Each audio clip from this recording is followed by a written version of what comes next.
Welcome to the Dropship Podcast, where you'll learn how to build and grow a high-ticket dropshipping business and hear stories from successful e-commerce entrepreneurs.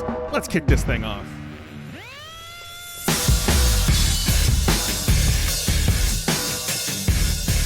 Hey, welcome to the Dropship Podcast. And today we want to answer the question, should you be using AI, ChatGPT, any of those tools to write your product descriptions, to write blog posts? And man, this could not be more timely.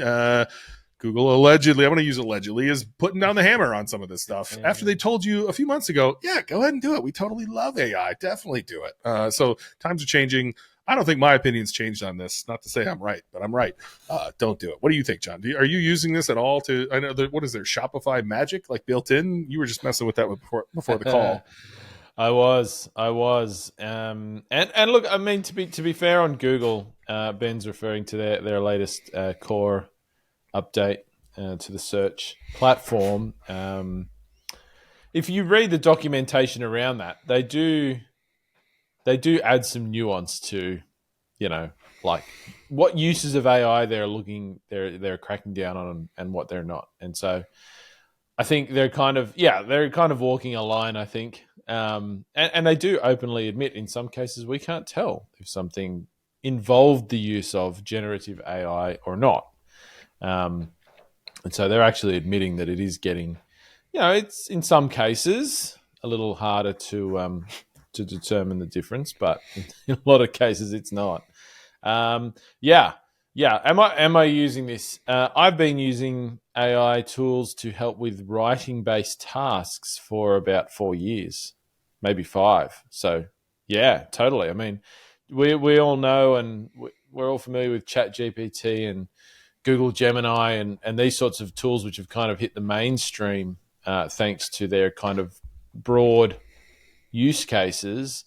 But I mean, there's been AI-based tools to help with things like copywriting and content writing around for many years, like copy.ai, Jasper, and its predecessor name, I can't remember what that was. There's a few others, right, that have been around for quite a while and actually didn't work too bad, to be honest. And I have used those with people that I've employed to do things like write product descriptions as a tool to help speed the process up a little bit. But never, ever to use them to produce a piece of content that I just cut and paste and put straight onto the page and hit publish. Is Jasper the one where you can no, it's Hemingway. Where I've used the other one, Hemingway, where you can kind of dumb it down, right? The majority of Americans read at a 4th grade level. That's a fun fact for all of us to learn today. And so dumbing down your descriptions and making them short actually helps people understand them better. So I've used tools like that too. And same with you. I've put in, hey, here's my person, here's the product they're buying. Talk me through some problems they might have, or what are some before states they might have when they're buying this product. What problems are they trying to solve? And used it that way. But to your point, I've never copy and pasted. It sounds like not everyone. I'm on SEO Twitter, so it feels like everyone. But it sounds like a lot of these sites that are just throwing up 100 pieces of content a day using ChatGPT are the ones that are getting hammered here. At the same time, a lot of quote unquote gurus in the SEO space are getting slapped a little, and they're getting made fun of by the black hat gurus who are like, nothing else matters but links. You guys are idiots. And just Twitter has been really fun in the SEO front over the last couple of weeks. Yeah. And look, I mean, we just get these. I see comments and questions come up, in some of our spaces, our Facebook groups and whatnot, about where somebody's like, oh, I've been using AI to write product descriptions, and I needed to improve my product descriptions, and so I've just been cutting and pasting. Or we get this literal question all the time, like people are asking, like, can I use these tools for doing everything, or is that a bad thing? I think there's a lot of uncertainty around that at the moment, and Shopify definitely has added their Shopify magic into the interface. Look, I love Shopify, but I got to be honest, it's shit. It's real shit. I just got it to write me a product description, and it's terrible. It's terrible. Yeah. It's like I got, my 17-year-old to write it as a school assignment terrible. It's not usable. Like you would be better off just cut and pasting the suppliers description, to be honest, and sticking with that. It's that bad. Hey, John here. I just wanted to drop you a quick message to let you know that we have big things happening at Dropship Breakthru. So if you're a listener of this podcast, you will have heard us talk about Dropship Breakthru, which is where Ben and I teach people like you how to build, launch, and grow life-changing high-ticket dropshipping businesses.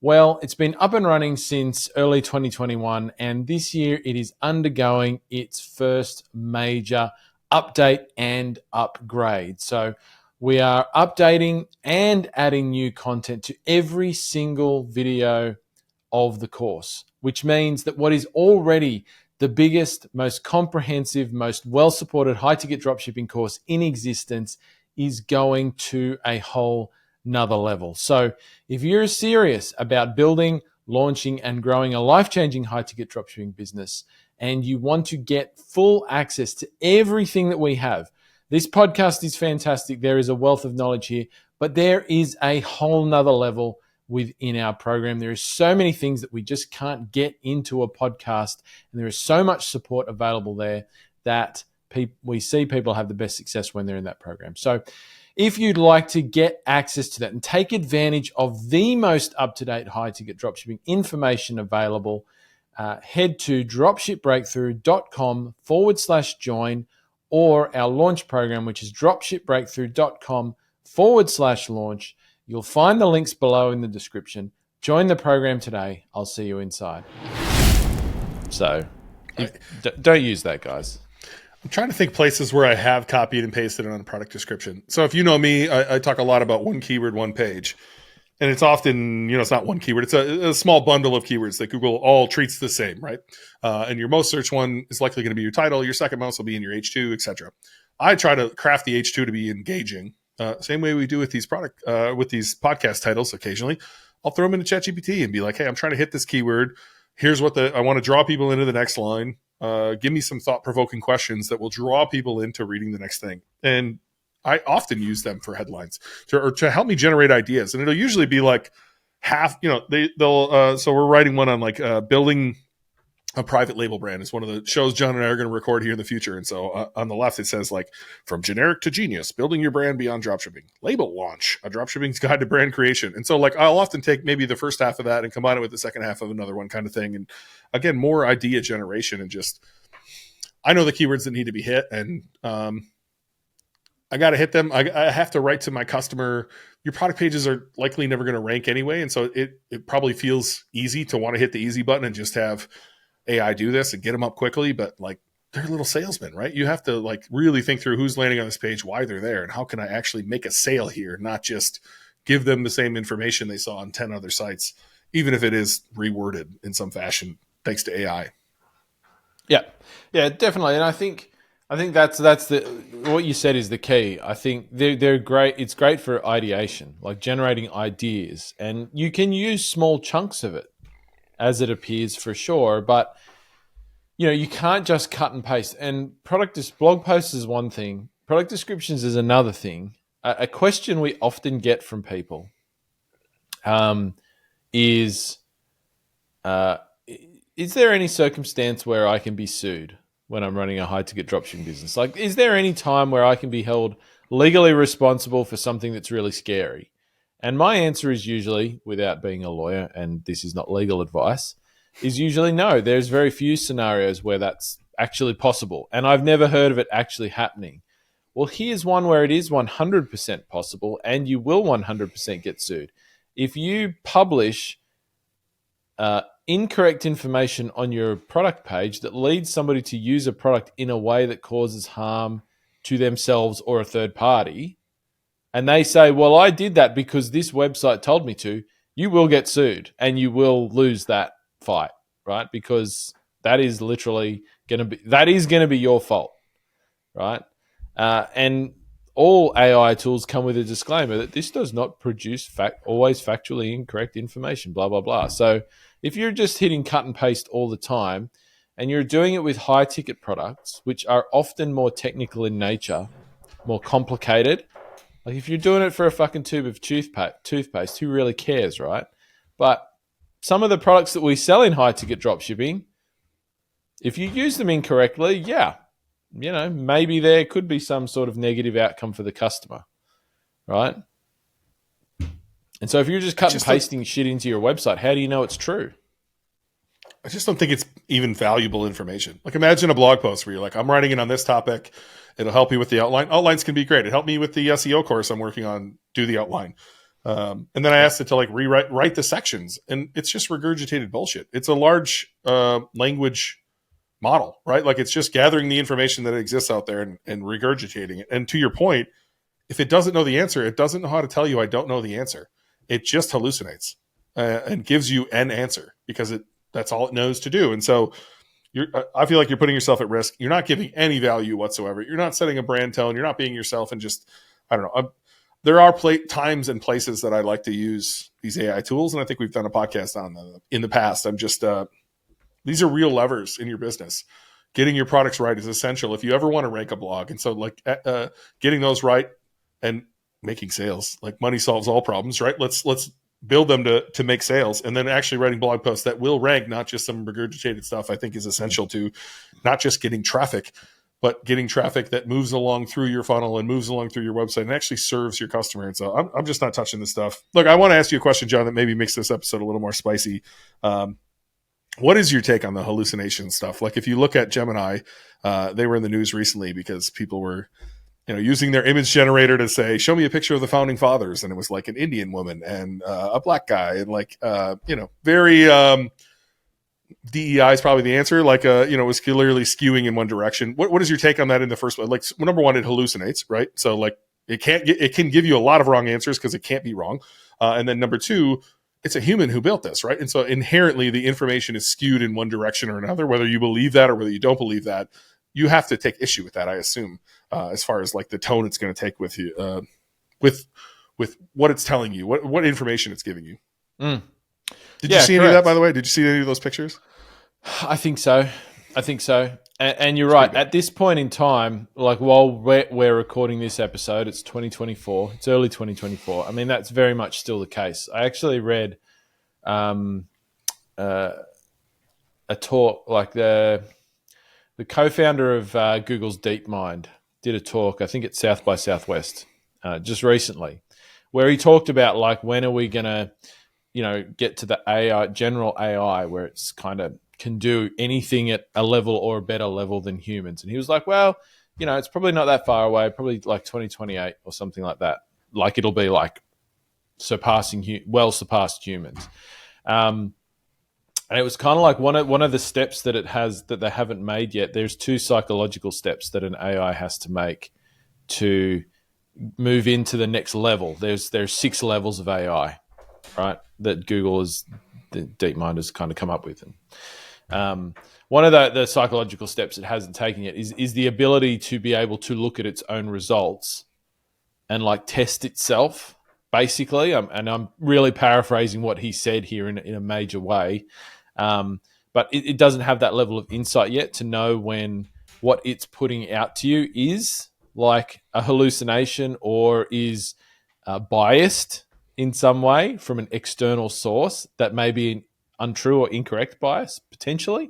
It doesn't have the ability to test itself on those things, but it will have that ability in the not too distant future, right? This is one of the next steps in the AI kind of development chain. When that happens, I mean, who knows? Maybe it's going to happen next week. Maybe it's going to happen next year.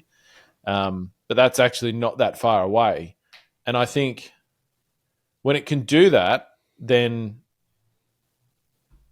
hallucinations will either be harder to spot or they will not exist. Because it will be able to do the same thing that we can do, which is to admit when I don't know the answer, but it will also know, like, what is the best way to go and determine the answer when I don't know it, kind of thing. And at some point it will be more capable than us of doing that, of course. Interesting stuff for sure. And yes, it's absolutely true at the moment. Like, it can be heavily biased by what's fed into it. So who fed it in, who built it? Yeah, all of these things is a legitimate question for sure. Ray Kurzweil, who's predicted 80-90% of the technological advancements in the last 50 years. He's been doing AI longer than anybody. He was on Rogan yesterday, day before, as we're recording this. First off, Rogan's fucking lost it, dude. Like, I used to enjoy his show. Oh my God. Like, he's not wrong about a lot of stuff, but that show was fucking awkward. Anyone who listened to this and you've put a comment in there, it was awkward. I'd love to hear your opinion on it. But, Ray said the same thing. AI, and he's probably conservative more than most people, in 2029 will be better than any human on the planet. That's wild to me, right? And it really makes me question life. Like, it makes me question a lot of stuff. I'm very much an optimist, and so I'm very excited where we could go with this. I assume more knowledge is only a good thing. But man, that comes with a lot of ramifications. And he believes complete general AI by 2045 at the latest. And so like the whole thing is just we're living through one of the coolest times that has ever existed on the planet, right? And this could end extremely well. This could end extremely badly. And I'm just I'm super grateful to be living through it, man. I got to live through the internet happening, and now I get to live through AI either taking us to utopia or taking us to the end of the world. And what a time to be alive, man. I don't know how to feel about it, because there's some days where I can see how you could get really scared, and there's other days where it's like, obviously this is going to end in a really good place, because crime has only dissipated as we've gotten more knowledgeable as a society. Growth, like human growth, like our potential, everything has grown when we got more knowledgeable, and we're only going to get more knowledgeable thanks to this AI. We can't get anything but more knowledgeable. And so do you ever, I know sometimes I'm way in my head a lot more than most people, John. Do you ever sit and like ponder any of this stuff, or are you just like, it is what it is? Like, I'm gonna go surf. I don't care what the AI is doing. A bit of both. I mean, absolutely, yes, I do. Like, I mean, I like everybody else who pays any attention to this stuff, and I'm sure there are a lot of people out there who still aren't really paying attention to it. They're just kind of thinking like, oh, yeah, it's just that little internet thing, blah, blah, blah, or whatever.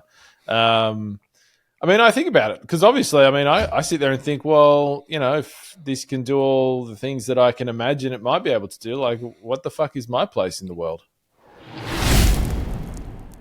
Hey, if you've been thinking about starting your high-ticket dropshipping journey with us here at Dropship Breakthru, but you've got questions, you're unsure about what's inside the course, you're unsure if it's right for you, or you just love to hear from the experience of our students, you can jump on a free call right now with a member of our team who is also a Dropship Breakthru student and successful high-ticket dropshipper to talk about all of those things. Just head to dropshipbreakthru.com/call and book your call today.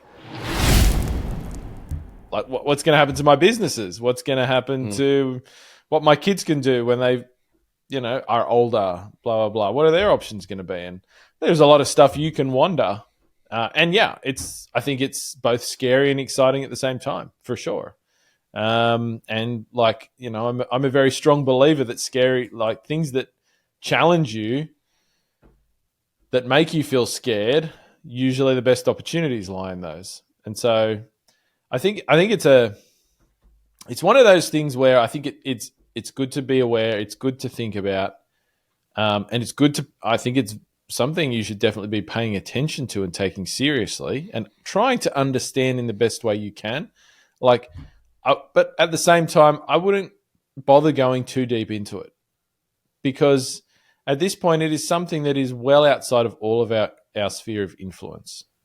Right. And like, there is so much shit going on here that you could literally spend all day trying to learn about AI and all the different things that are happening in this space, and you still wouldn't fucking know half of it.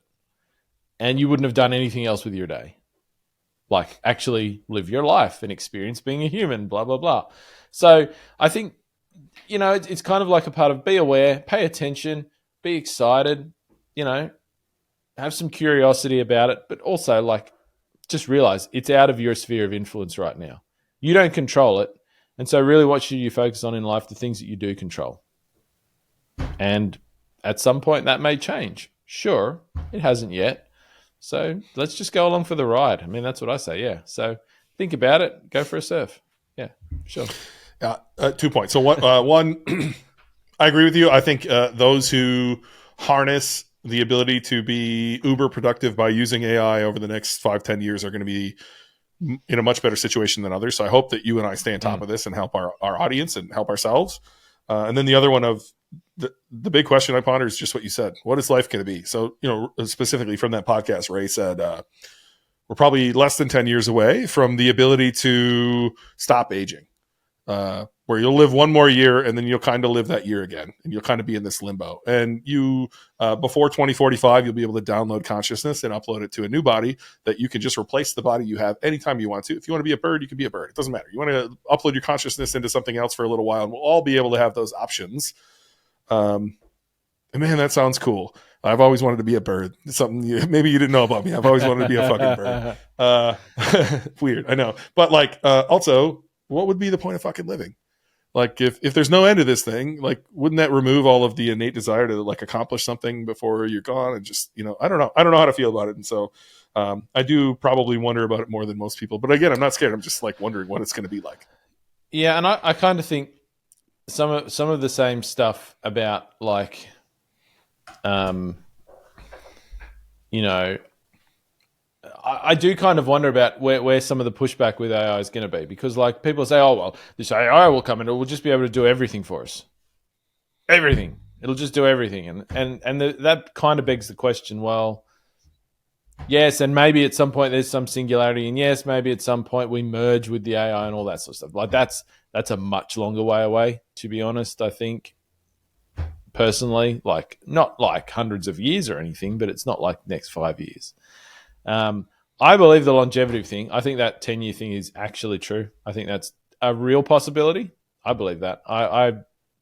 That's something that I'm very interested in on a personal level, and so I pay a lot of attention to what's happening in that space. But like, if AI does everything for us, like, yeah, what's the value of living?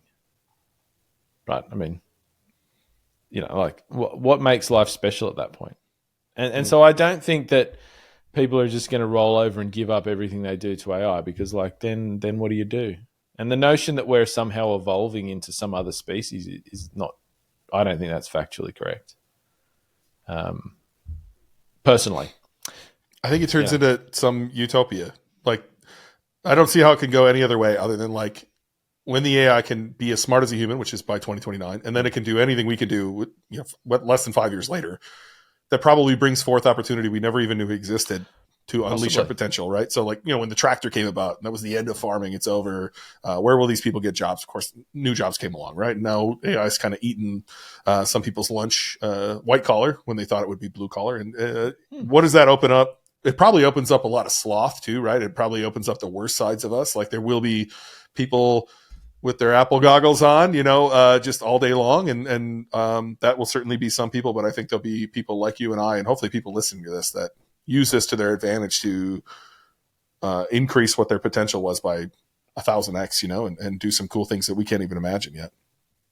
Yeah. I mean, I think you're right. And that's truly what, I would love to see. And I think you're right. I mean, people will continue to be people. Some of us are fucking lazy and some of us are not. That's not going to change, right? Some of us take advantage of opportunities. Some don't. Some people aspire in life to be a couch potato, and they'll probably still be able to keep doing that. And more power to them, whatever. They'll have video games built just for them, right? They'll have movies built. They'll have the greatest movie like their dopamine centers won't work anymore because it'll be spilling so much fucking dopamine out. Like, it'll be great. I don't imagine. Maybe it will. Yeah, I don't know. I'm an optimist. So anyway, nice. Don't use them on your product pages and your blog posts. But I would prefer if John and I had more podcasts like the second half of this. If you enjoyed that second half, please let us know. Like, not that we're like bored of talking of dropshipping. It's just like there's a lot more to life than this too, and I want to talk about business and growth and personal growth. And I appreciate you sharing your opinions on AI. Look, I think the current phase of where we are recording this right now it's a productivity tool, right? So you can use it to speed up your processes. You can use it to get from A to B quicker, to generate ideas quicker.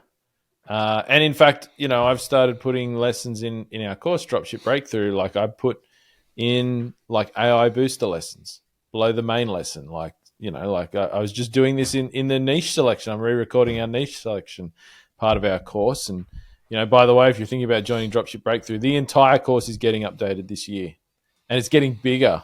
Like, as we speak, we're just about to release Ben's new SEO stuff. It's going to be wild. Like, it's already the best course out there on dropshipping. It's about to get like way better. So, but like, lessons in there where I've got lessons now where it's like you can use AI to help you do this. And this is how you do it. Or you can do it the way that we've always done, which is like the human way, if you like. So, I mean, that's the way I think it sits at the moment. You should use it to enhance your productivity, to get things done quicker, but you can't rely on it yet. At some point, that will change. And I'm sure we'll say when that is. But for now, yeah. Have some fun. I think we said this on the last episode too. If you're on Spotify, you can leave a comment. If you're please on YouTube, leave a comment. We love looking at those and we respond to every single one of them. How are you using AI? And like, don't tell me I just put out 200 blog posts yesterday. I don't want to hear that, but like there's so many use cases out there that like John said, there's no way we can keep up. And so like, what are you using AI for? Maybe John and I can learn something from you. We can share it with the community. And so leave a comment with however you're using these tools, because I'm as eager to learn as you are. Thanks for listening to the Dropship Podcast. You can find all the show notes for this episode at dropshippodcast.com. And if you're ready to take the next step in your dropshipping journey, we invite you to join us inside Dropship Breakthru, where John and I will walk you through step by step in starting your own high-ticket dropshipping e-commerce business. But that's not all. Dropship Breakthru will also teach you everything you'll need to know to grow your business and take it to the next level. So head over to dropshipbreakthru.com and sign up for our free training that will help you take the first steps towards building and growing your own profitable high-ticket dropshipping business.